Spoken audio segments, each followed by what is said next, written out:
dois aller chercher Henri là. Oh, c'est du coup, on va aller voir les frères. Ouais, ça fait longtemps que je l'ai pas vu en plus. Petit bébé. Ouais, on va parler un peu avec lui au En calme. plus, je crois qu'ils sont en vacances là, il y a pas longtemps. T'as dit, il était parti où? Ouais, il m'a dit il est parti en vacances. De toute façon, on va le voir, il va nous expliquer un peu. Je sais même plus la vie tout ça, c'est. Non, c'est pas ce bâtiment là. Je crois que c'est celui-là le Ouais, prochain. c'est celui du milieu normalement. Attends, je vais sonner vite fait. Vas-y. Parce que toi, je suis sûr que t'as oublié.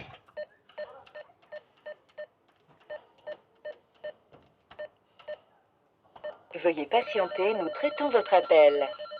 Ah, mais des fois, il met du temps à sortir lui. C'est ça, ouais, frérot, on est en bas, on est là. Vas-y, je descends. Vas-y, tout de suite, ouais. Ah, j'espère qu'il va arriver vite, hein. Tu connais ton frère? Ouais, il met des 4 jours des fois. T'avais entendu combien de fois la dernière fois? Combien La de temps? dernière fois, j'ai attendu une demi-heure. Et encore, je suis gentil. Voilà, t'as capté. De toute façon, on est là, on va attendre, hein.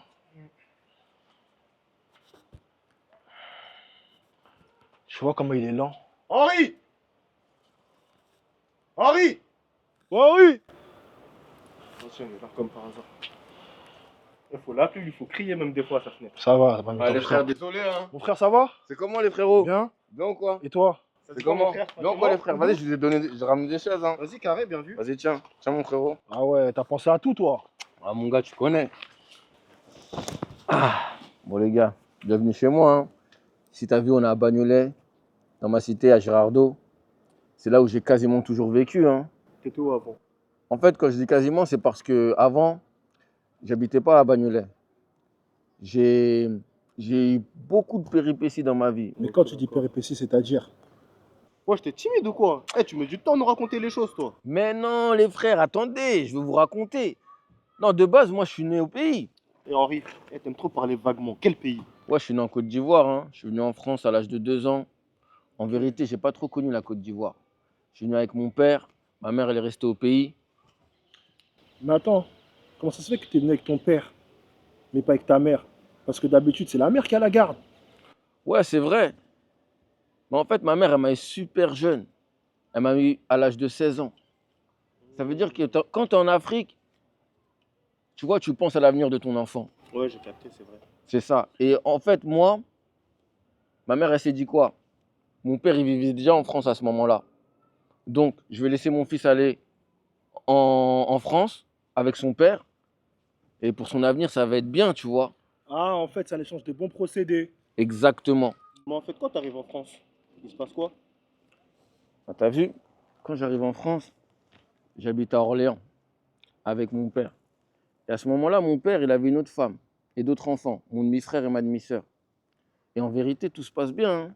T'as vu? Franchement, la belle vie. Mais juste à un moment donné, t'as vu? Il y a un truc qui se passe dans ma vie. Mon père, il décède d'un accident de voiture. Tu vois? Et à ce moment-là, tout bascule. Mais ce qui est bizarre, c'est que j'avais 4 ans, mais il y a un truc qui m'a marqué. Un truc qui m'a marqué. Et quand j'y repense, de se rappeler de ça, c'est vraiment que ça m'a touché. Je me rappelle, j'étais parti avec ma belle-mère, des tantes à la morgue. Et là, je vois mon père en face de moi, sur une table en métal, avec, je sais pas si c'est un drap, un truc d'hôpitaux, et il y avait du sang au coin de sa bouche comme ça. Et ça, c'est la dernière image que j'ai de mon père. Et j'imagine, frère, tout ce que t'as vécu là, et ça devait être super dur. En plus, j'imagine bien que t'avais pas tellement conscience parce que t'avais 4 ans. Peut-être que tu te rappelles pas de tout.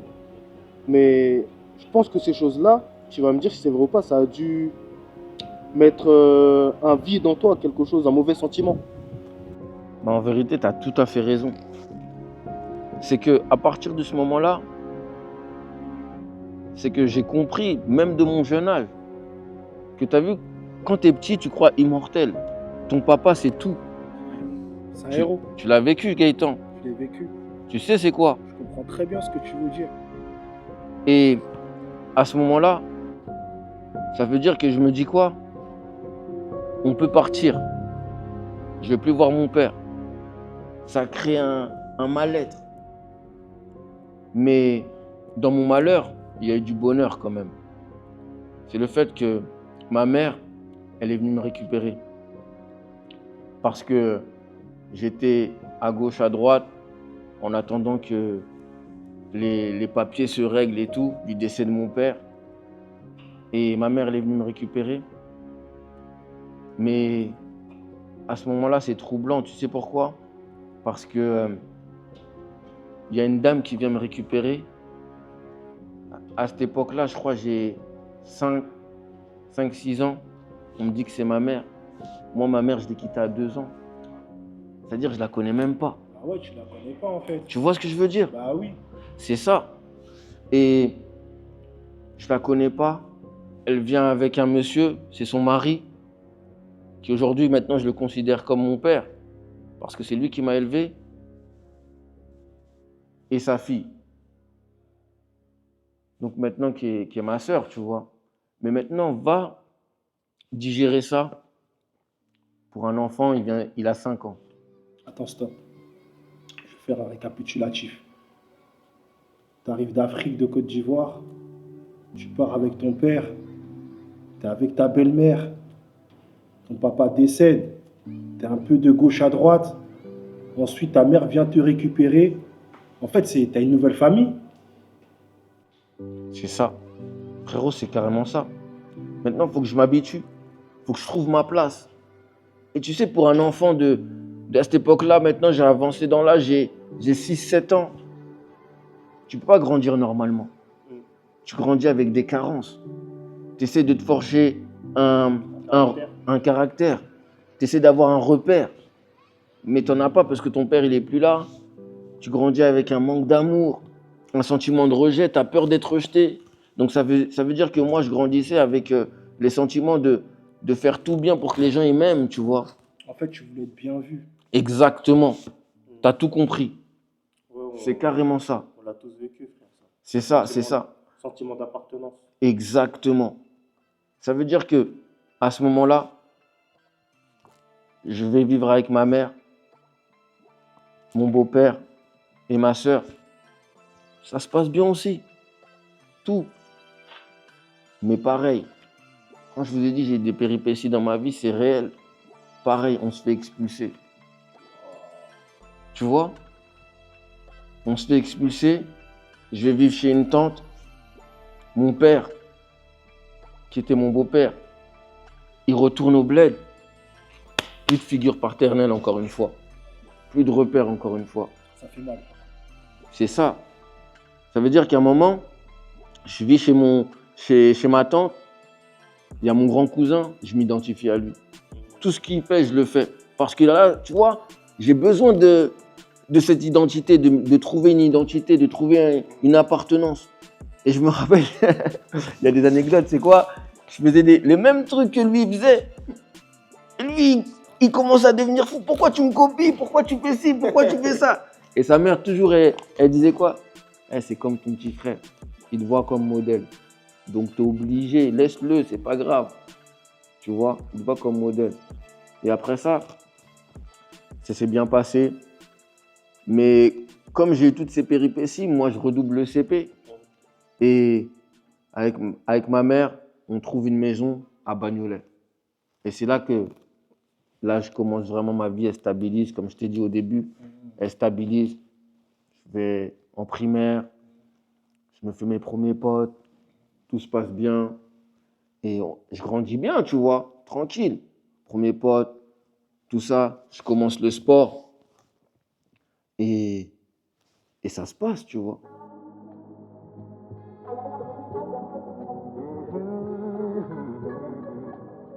Mais tu faisais quoi comme sport? Je faisais de la lutte, hein. Ah, vous rigolez. Ça veut dire, Oh, il vous a chaud rigolez. encore, hein. Vas-y, toi, vas-y. Comme ça, ici, là. Vas-y, n'importe quoi. Du foot, du basket, je sais pas. Non, en fait, je faisais de la lutte parce que mon voisin, il m'a emmené à la lutte, tu vois. Moi, je faisais pas de sport. Et mon voisin, il faisait de la lutte. En fait, toute sa famille faisait de la lutte. Et un jour, il m'a emmené. Franchement, j'ai aimé, hein. j'ai aimé, hein. Et c'est pas pour me vanter, mais j'avais un certain niveau, tu vois. Donc après, je vais au collège, le sport, la lutte, et je commence à sortir avec les potes. Et un jour, j'ai une petite anecdote en fait. C'est qu'un jour, on part au Trocadéro. Et tu vois, au Trocadéro sur la place, il y a des gens qui font du breakdance, tout ça et tout, machin. Capoeira, tout Ouais, ça. exactement, c'est ça. Et il y a un mec qui vient nous voir, un rebeu, il commence à nous parler. Et il nous parle de l'islam, tout ça et tout, machin. C'est la première fois qu'on me parle de Dieu, tu vois. Même si, tu vois, en étant petit, mon père il est décédé, je me suis toujours dit que, en fait, il y a quelque chose, tu vois. Je me suis toujours dit, il y a quelque chose. Mais moi, je ne connaissais pas Dieu, tu vois. Et lui, cette personne-là, c'est la première fois qu'on parle de Dieu. De l'islam et tout ça et tout. Eh, mais j'ai une question, mon frère. Toi, ta famille, elle était croyante ou pas? En fait, moi, je voyais ma mère, elle priait le soir. Je sais qu'elle priait Jésus. Mais on n'a jamais eu vraiment de discussion. C'est ça le problème des fois. Tu vois? Nos parents ne nous inculquent pas véritablement Exactement. les valeurs et les principes du royaume ou même la prière en profondeur. C'est ça des fois. En fait, ma mère, elle priait, c'est ça, hein. Elle priait et moi, je l'entendais prier et on n'a pas eu de discussion, on n'a rien eu. Et après, moi, je continue ma vie. Et juste à un moment, je sais pas pourquoi, sursaut d'orgueil ou je sais pas, ma mère, elle décide de me mettre au catéchisme. Oh là là. Hey, je vais t'expliquer un truc. Frère. Ma mère, quand j'allais à l'église avec elle à l'ancienne, elle m'a inscrit au catéchisme. Moi Je sais aussi. même pas pourquoi. Ça m'ennuyait, C'est je ça. comprenais rien du tout. Mais moi, c'est pareil, frérot. On a vécu la même chose parce que Attendez les gars, j'ai été épargné de ça. toi, mon gars, je peux dire que, t'as eu de la chance. Parce que moi, en fait, j'avais 14 ans.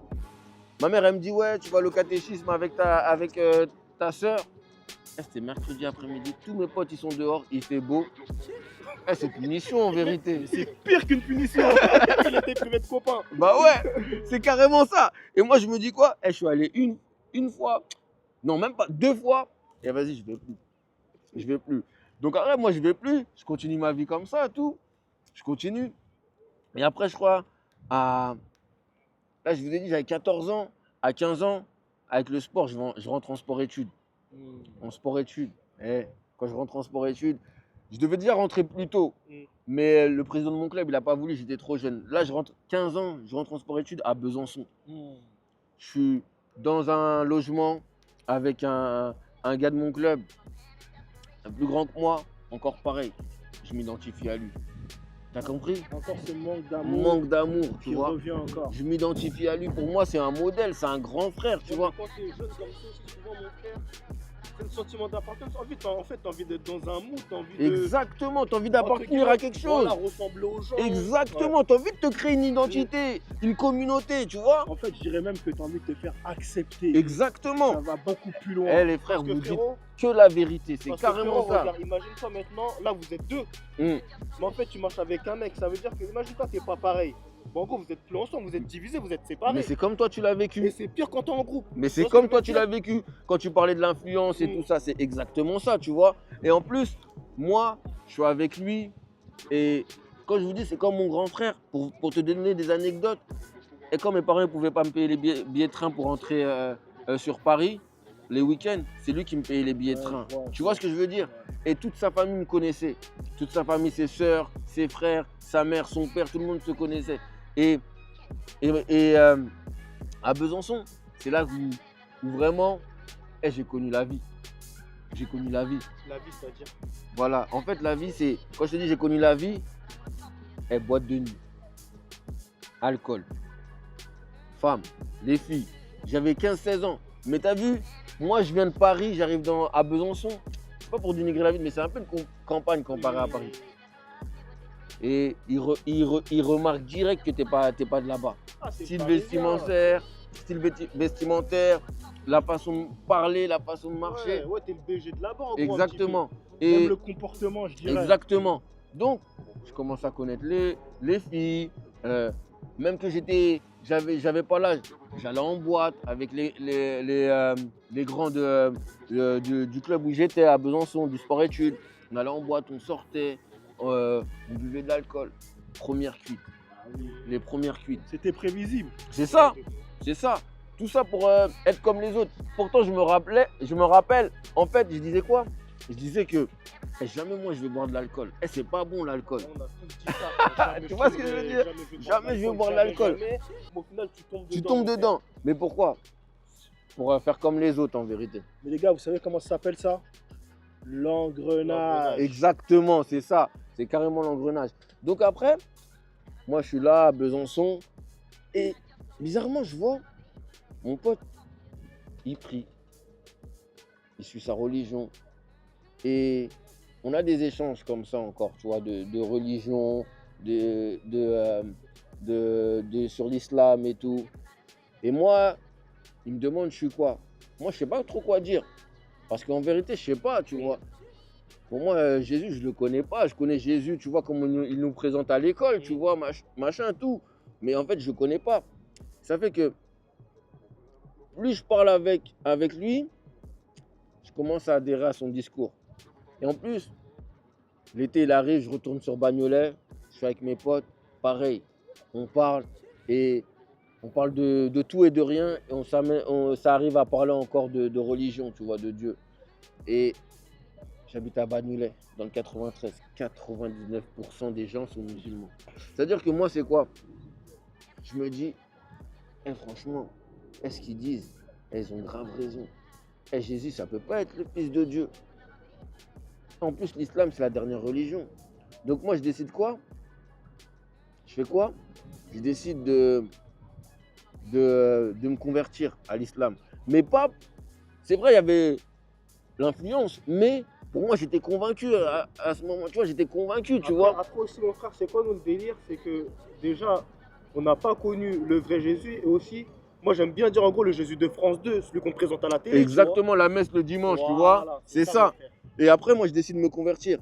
Et t'as vu, je me convertis où? Vas-y, venez les frères. Je vous montre, je me convertis où? Elle est pas loin, hein. La mosquée, elle est à côté. Hein. Je vous disais, la mosquée, elle est juste là. Elle n'est pas loin. Tu vois le petit bâtiment en bas là? C'est ça la mosquée. Mais c'est pas une mosquée ça. Mais si, à la base, tu vois, ça c'est un foyer. Ouais. Et en dessous, au sous-sol, il y a une mosquée. Je sais pas si elle est encore, parce que je te parle de ça, j'avais 16 ans, tu vois. Ok, Tu vois, je d'accord. crois que c'est 2007, un truc comme ça, t'as vu? Mais tu sais, j'ai remarqué quoi? Ouais. Dans le 9-3, ils aiment bien faire des mosquées comme Ben ça. c'est ça. Et ça me parle. Et C'est c'est ça. vrai ce que tu dis, mon C'est frère. ça. Donc tu vois, un été, quand je reviens de Besançon, l'été, je viens avec un pote ici. Là, je rentre pour la première fois de ma vie, je rentre dans une mosquée et je décide de me convertir. T'as vu? Vas-y, venez, on retourne là-bas. Et je récite la shahada. Et voilà, moi, je suis musulman. Hein. Ouais, comme je te disais, là, je suis converti. Je suis content. Mon pote, il est content. Et tout le monde autour de moi, mes potes, ils sont contents. Et j'ai même changé de prénom. Tu sais, je m'appelais comment maintenant? Je Comment? m'appelais Medine. Tu vois ce que je veux dire? Comme le rappeur. Ma parole comme le rappeur. Ah non, mais c'est ça, tu vois. Je me suis fait appeler Medine. Et après, l'été, il passe. Je retourne à Besançon en sport-études. Et je commence à pratiquer ma religion, tu vois. Tant bien que mal, parce que tu as vu, comme je ne suis pas de famille musulmane, je ne parle pas l'arabe. Je l'apprends en phonétique. Je demande à mes potes de m'apprendre. J'apprends le tawhid. J'apprends toutes les bases de l'islam, tu vois, pour vraiment être ancré dans cette religion. Et franchement, comme je disais, l'islam, les musulmans, c'est une forte communauté. Donc pour moi, j'étais comblé. Mais mon frère, ça veut dire que, en fait, quand je réfléchis bien, tu as trouvé ta voie, tu as trouvé ce que tu voulais, en fait. Mais j'ai une question maintenant. Est-ce que la religion où tu étais, ça a comblé ton manque d'amour et le manque et le sentiment d'appartenance qui te manquait, en fait? Bah, en vérité, je vais te dire franc, à ce moment-là, ouais. À ce moment-là, ouais. La communauté, comme je te disais, la communauté musulmane, c'est une forte communauté super Ouais, c'est soudée. vrai. Comme ils disent, la Oumma, c'est super soudé, C'est tu vrai de vois. ouf. Tu vois, c'est super soudé. Mes potes, ils m'invitaient à manger au ramadan. Pendant le ramadan, à couper le jeûne. Il y avait chaque truc, on était là ensemble, solidaires, tu vois. Ouais, On a... ils sont beaucoup solidaires. Ouais, Ouais, c'est vrai, c'est vrai. quand je me suis converti, tu vois, c'était bien, tu vois. Franchement, j'ai rien à dire. J'ai rien à dire. Après, c'est quoi? C'est que moi, j'avance dans ma vie et à un moment, je rencontre une fille qui aujourd'hui, c'est ma femme, tu vois. Et, euh, et moi, quand je la rencontre, au départ, elle ne croit pas en Dieu. Enfin, elle croit en Dieu, mais elle se cherche en vérité. Elle ne sait pas si c'est le christianisme, si c'est l'islam. Je sais juste qu'elle me disait qu'elle, elle a la biographie du prophète Mohamed, mais elle cherche, tu vois. Donc, Mais attends, je t'ai pas dit que tu vas la convertir. frérot, je ne veux même pas aller plus loin. Dans ma tête, ça fait qu'un tour. Paf, je me suis dit quoi? Mashallah. Ça veut dire quoi? Je vais pratiquer ma religion devant elle, je vais être un bon exemple et elle va se convertir, tu vois. Mais en vérité, ça ne s'est même pas passé comme ça. En fait, toi, t'avais une bonne intention. Bah oui, mais ça ne s'est pas passé comme ça. Pourquoi je te dis ça, c'est pas passé comme ça? Parce qu'elle, la famille, ils étaient chrétiens. Et ses petites sœurs, ils allaient à l'église, tu vois. Ils allaient à l'église. Et un jour, moi je savais pas, hein. Un jour, sa petite sœur, elle revient, elle va voir ma femme, elle lui dit, ouais, il y a le pasteur à l'église, il m'a dit quoi? Il m'a dit, tu diras à ta grande sœur que, en gros, je sais plus c'était quoi, mais que Jésus l'aime. Jésus est là pour elle. Et quand ma femme, elle reçoit ça, elle, ma belle-sœur, à ce moment-là, elle ne sait pas que ma femme, en fait, elle cherchait. Elle avait fait une prière. Quand ma femme, elle reçoit ça, pour elle, Dieu lui a parlé. Donc, c'est quoi? Elle décide de se convertir à l'évangile, au christianisme. Ça veut dire que moi, elle me dit, ouais, c'est bon. Moi, je deviens chrétienne. Là, on dirait tes plans, ils ont échoué. Ah, mon gars, ça a échoué fort. Ça a échoué fort, frérot. Ouais, mais toi, tu l'as pris comment à ce moment-là? Bah, tu sais, en vrai, je pense comme je suis pas né dans une famille musulmane, ça m'a rien fait. Et en plus, tu vois, dans l'islam, on dit que les hommes, ils peuvent se marier avec les gens du livre, c'est-à-dire les juifs et les chrétiennes, parce que la religion, elle vient du père, tu vois. Tu vois, c'est le père qui transmet la religion à ses enfants. Je connais ça. Donc, en gros, vas-y, hein, il n'y a rien en fait. Donc, elle a commencé à pratiquer sa religion. Moi, je pratique la mienne de mon côté. On s'entendait bien. On a eu une fille, mais en fait, elle en cachette, elle priait pour moi. Elle priait fort pour moi. Elle priait pour moi, tu vois. C'est-à-dire que un jour, on va chez la famille, dans sa famille, et tu vois, elle fait partie des gens du voyage, tu vois. Et on va dans sa famille, et là-bas, ses cousines, ils sont tous chrétiennes. Et on va. Et c'est bizarre parce que quand on va là-bas, on rencontre un homme. Il vient, je le connais même pas, hein. Il vient et on commence à parler de Dieu. Mais cette fois-ci, il me parle de Jésus, mais d'une manière que j'ai jamais entendue. Pas du Jésus comme dans l'islam on parle, genre que c'est un prophète et tout ça. Là, il me parle de l'amour de Dieu, l'amour du Christ. Pourquoi il est mort? Pour nos péchés. Tu vois ce que je veux te dire? Mais tu sais, je suis en train de penser à un truc. C'est de ça que tu avais besoin. Mais je pense, hein, mais tu sais, c'est pas fini parce que quand il me parle de ça, et moi j'écoute. D'habitude, quand on me parle de ça, c'est conflit, confrontation. Non, Jésus, c'est pas le fils de Dieu. Tu vois, c'est en débat, discours de sourds, orgueil de chaque côté, on veut pas s'entendre. Et j'ai déjà parlé de ça avec ma femme. Non, vas-y, parle-moi pas de ça, fais ta religion, moi je fais la mienne, tout ça et tout. T'as compris? Mais voilà, tu vois. Mais lui, quand il m'a parlé de ça, ça m'a touché. Mais j'ai fait le gars, non, ça m'a rien fait en fait. Normal. Et après, le truc c'est quoi? C'est qu'à un moment, on devait partir. Mais au final, on reste. Et il m'invite dans une église. Vas-y, je vais dans une église. Mais attends, je me pose une question quand même. T'es musulman, on t'invite à l'église, mais en réalité, quand je constate, t'étais pas trop fermé, Henri. Non, franchement, comme je t'ai dit, Et je pense que le fait que je n'étais pas d'une famille musulmane ancrée, j'étais ouvert en vérité. Et même ça te bloquait pas. Ouais, ça ne me bloquait pas parce que moi, j'avais ma religion, c'était l'islam. J'étais convaincu de ça. Ça veut dire que ce n'est pas parce que je vais aller là-bas ou quoi que ce soit qu'il va m'arriver quelque chose en fait. Pour moi, je suis convaincu. L'islam, c'est la dernière religion. Mohamed, c'est le prophète aimé de Dieu, tu vois. C'est le sceau des prophètes, tu vois. Donc pour moi, l'islam, il n'y a rien, frère. Rien qui peut m'arriver. Donc je vais là-bas et je fais une atmosphère bizarre. Mais ça me fait du bien, tu vois. Donc après, on finit, l'église est finie. Le gars en question, il me dit, alors, tu connais, orgueil, tu vois ce que je veux dire? Non, tranquille. Non, ça va rien. On retourne à la maison et quelques temps après, c'est pas ma femme, elle vient me voir, elle me dit quoi? Elle me dit, ouais, mon cousin, il connaît un pasteur ancien musulman. Si tu veux, tu peux le rencontrer. Ça a dû te marquer là. Ah là, je me suis dit, c'est pas possible. Impossible. Les musulmans, on ne se convertit pas. C'est impossible. Quand je te dis c'est impossible, frère, j'étais déterminé. C'est pas possible. Pourquoi? Parce que c'est plutôt l'inverse de base. Exactement. Tu vois ce que je veux dire? D'habitude, c'est les chrétiens qui se convertissent à l'islam. Comme moi, je l'ai fait, tu vois. Et moi, je me suis dit quoi? C'est pas possible. Donc, je sais pas si c'est la curiosité ou je sais pas quoi, mais j'ai dit vas-y, ok, il vient. Et c'était où? Chez ma belle-mère, elle habitait juste là, derrière là. Ma belle-mère à l'époque, elle habitait juste là. Donc, le pasteur, il vient chez ma belle-mère. Il y a le cousin à ma femme, ma belle-mère. Il y a moi, ma femme, il est là. Et je venais de faire ma salade.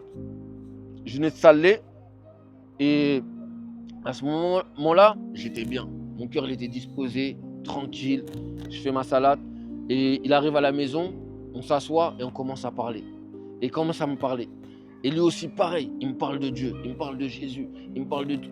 Il me dit, est-ce que quand tu pries, tu ressens la présence de Dieu? Est-ce que quand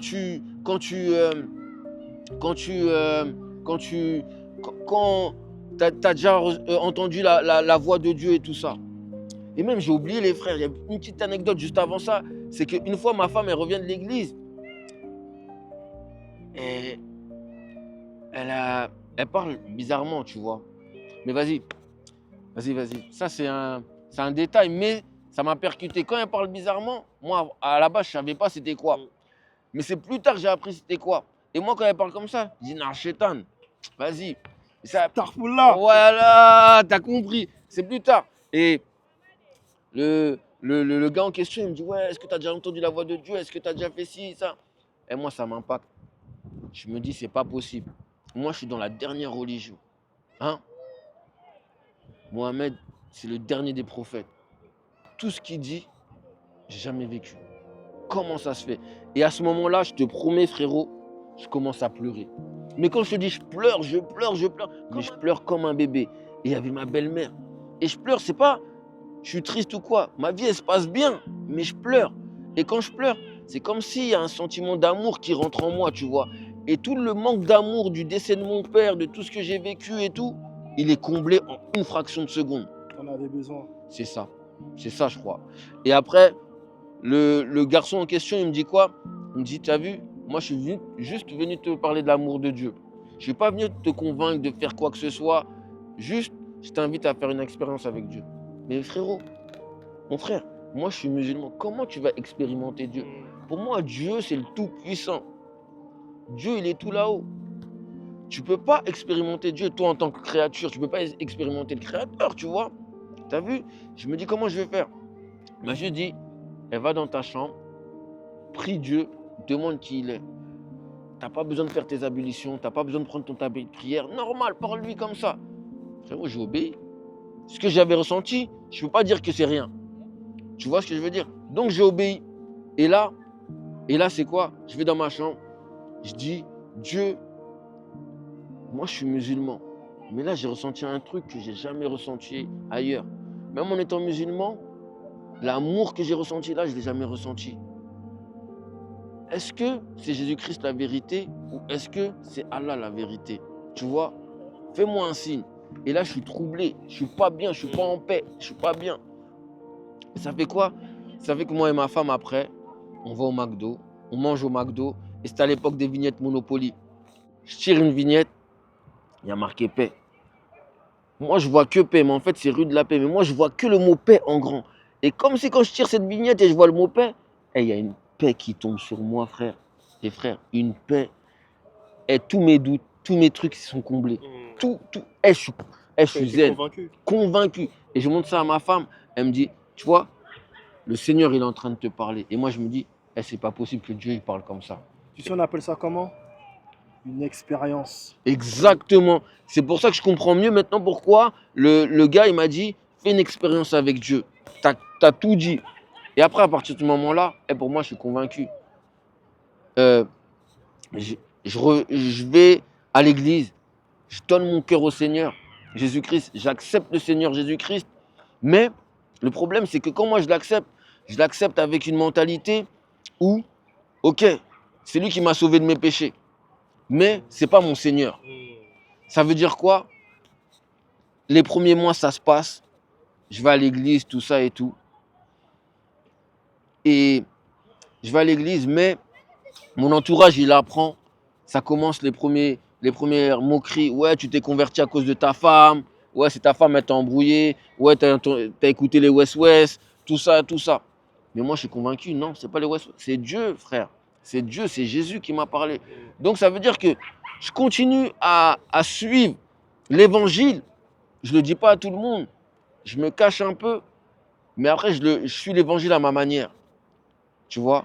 Genre, Jésus, c'est mon sauveur, mais je fais ma vie. Jusqu'au jour où le même garçon qui m'avait parlé de Jésus, il revient à la maison pour nous parler pour nous parler encore de Jésus pour d'autres personnes et tout. Et là, il me dit, toi et ta femme, vous servez bien le Seigneur. Et quand il me dit ça, c'est comme si dans mon cœur, Dieu me parlait, il me dit, en gros, arrête d'être hypocrite avec moi. T'as vu comment il te voit? Moi, comment je te vois? Et j'entends dans mon oreille 3 fois, arrête d'être hypocrite avec moi. Et là, tu vois, là vraiment, j'ai eu un peu comme toi, Régis. C'est qu'au début, je n'avais pas vraiment compris pourquoi, tu vois. Mais là, j'ai compris qu'en fait, Jésus, c'est un Seigneur avant d'être le Sauveur. Et même dans la parole, il est écrit maintenant, je le sais. C'est accepte le Seigneur comme ton Seigneur et Sauveur. Tu vois, c'est deux choses. Les deux choses, c'est comme une colombe. Si il lui manque une aile, elle ne peut pas voler. Il faut avoir les deux, tu vois. Tout ça pour vous dire, les frères, que maintenant, je suis le Seigneur Jésus-Christ. C'est mon Seigneur et Sauveur. Et en vérité, pour vous dire, hein, il y a plusieurs religions, tu vois, dans le monde. Hein? Tu peux être juif, tu peux être bouddhiste, même musulman comme je l'ai été. Même chrétien. Même chrétien. Même témoin de Jéhovah. Témoin de Jéhovah. Tout ce que tu veux, animiste, peu importe. Mais il y a un seul Sauveur. Un seul Seigneur. C'est le Seigneur Jésus-Christ de Nazareth. Car il n'y a que lui seul qui est mort pour nos péchés. Et j'aimerais te dire à toi qui regardes cet épisode, peu importe de quelle religion tu es, sache qu'il y a un seul chemin, une seule vérité, une seule vie qui mène au Père. C'est le Seigneur Jésus-Christ de Nazareth. Il a même dit dans sa parole, je suis le chemin, la vérité et la vie. Nul n'ira au Père sans passer par moi. Aujourd'hui, c'est ce message que je vais te faire passer. Je suis passé par l'islam. J'aurais pu passer par une autre religion. Mais la seule religion, même pas une religion, le seul nom qui m'a sauvé et qui m'a enlevé de toutes choses, c'est le Seigneur Jésus-Christ de Nazareth. Oh, qu'il est agréable d'avoir une communion fraternelle, partager nos vies spirituelles et ensemble louer l'éternel. Pas de rencontre au hasard, un plan tracé depuis le départ, car tu es le chemin, tu nous tends la main à chaque fois que l'on s'égare. 3 frères, 3 destins, une vision, une mission. 3 frères, 3 destins, une vision, une mission. De la street à Jésus, de l'islam à Jésus, du monde à Jésus. Rendons gloire à Jésus. Rendons gloire à Jésus. Rendons gloire à Jésus.